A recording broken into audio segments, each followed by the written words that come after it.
যুক্তরাষ্ট্রের সাবেক president Donald Trump আবারও হত্যা চেষ্টার শিকার হয়েছেন, এমনটাই দাবি করেছেন ট্রাম্প নিজে। জানিয়েছেন তিনি এখন নিরাপদ ও সুস্থ আছেন। মার্কিন গোয়েন্দা ও তদন্ত সংস্থাগুলো বিষয়টি নিয়ে কাজ করছে। কাতার ভিত্তিক সংবাদ মাধ্যম আল জাজিরার প্রতিবেদন থেকে এ তথ্য জানা গেছে।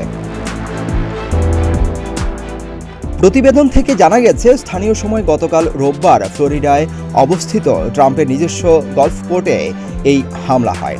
এ নিয়ে দ্বিতীয়বার ট্রাম্পের উপর গুলি হামলা হলো। এই ঘটনার পর মার্কিন কেন্দ্রীয় তদন্ত সংস্থা FBI জানিয়েছে, তারা গতকাল রোববার ট্রাম্পের উপর যে হত্যা চেষ্টা হয়েছে সে বিষয়ে তদন্ত করছে।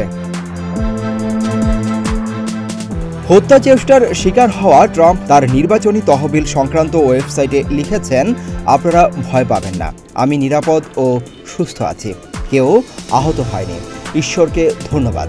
তিনি আরও লিখেন, কিন্তু এই পৃথিবীতে এমন কিছু মানুষ আছে যারা আমাদের থামাতে যা যা করা দরকার তাই করবে, তবে আমি আপনাদের ভয়ে লড়াই বন্ধ করব না, কখনোই আত্মসমর্পণ করব না।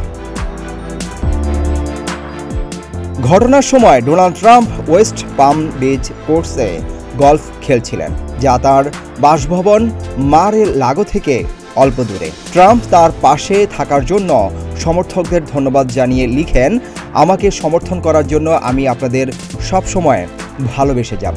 আমরা ঐক্যের মাধ্যমে আমেরিকাকে আবার মহান করে তুলব। এই ঘটনার পর FBI, সিক্রেট সার্ভিস ও স্থানীয় প্রশাসন একটি যৌথ সংবাদ সম্মেলন করে। সেখানে বলা হয়, ট্রাম্প যখন গলফ খেলছিলেন তখন সেখানে একজন সিক্রেট সার্ভিস এজেন্ট উপস্থিত ছিলেন। তিনি ঘটনাস্থলের সীমানা প্রাচীরের কাছে আগ্নেয়াস্ত্র সহ একজন ব্যক্তিকে দেখতে পেয়েছিলেন। সেই ব্যক্তির ওপর সেই সিক্রেট এজেন্ট গুলি চালিয়েছিলেন।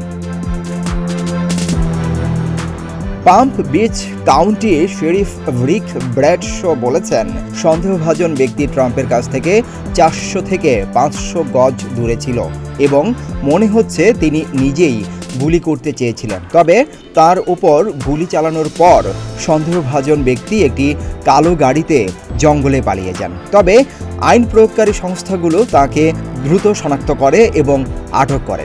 ঘটনাস্থল থেকে একটি ব্যাকপ্যাক, গোপ্রো ক্যামেরা এবং একটি AK-47 স্টাইল রাইফেল সহ আরও বেশ কিছু জিনিস উদ্ধার করা হয়েছে।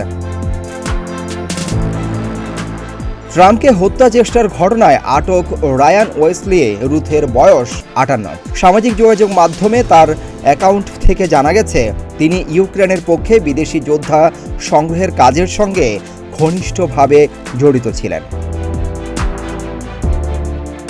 রুথ 2023 সালে নিউ ইয়র্ক টাইমসকে একটি সাক্ষাৎকার দিয়েছিলেন বলেও মার্কিন সংবাদ মাধ্যমগুলোতে খবর প্রকাশিত হয়েছে।